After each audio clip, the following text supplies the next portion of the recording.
সারা বছর ধরে পাওয়া যায়, বাজারে অনেকটাই সহজলভ্য কলমি শাকের এই রেসিপি খেতে কিন্তু ভীষণই ভালো লাগে।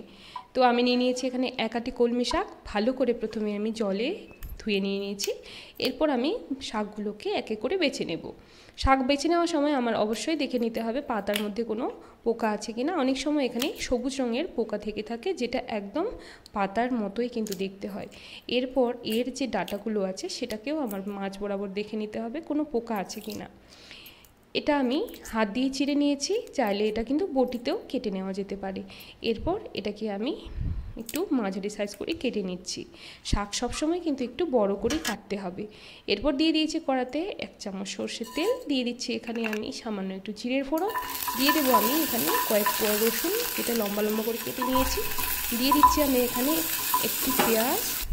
তারপর রসুন এবং পেঁয়াজ দুটোকে একটু ভেজে নিয়েছি কিছুক্ষণ। দিয়ে দিয়েছি আমি এখানে একটি টমেটো, যেটা লম্বা লম্বা করে কেটে নিয়েছিলাম। তারপর সামান্য একটু ভেজে দিয়ে দেবো আমি শাকগুলোকে।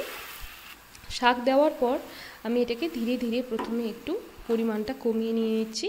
কমিয়ে নিয়ে এখানে আমি ঢেকে রাখবো কিছুক্ষণ। ঢেকে রাখলে কলমি শাক কিন্তু তাড়াতাড়ি সেদ্ধ হয়ে যাবে। এরপর এটাকে আমি ধীরে ধীরে একটু মিক্স করে নেব। কলমি শাক বা যে কোনো শাক রান্নার সময় কিন্তু আমরা খুব বেশি ভাজবো না, তাহলে কিন্তু শাকের যে পুষ্টি সেটা কিন্তু কমে যাবে। দিয়ে দিয়েছি এখানে আমি 1/2 চামচ লবণ স্বাদ অনুযায়ী। তারপর এটাকে মিক্স করে আমি আরও কিছুক্ষণ ঢেকে রেখে এটাকে আমি ভেজে নেব।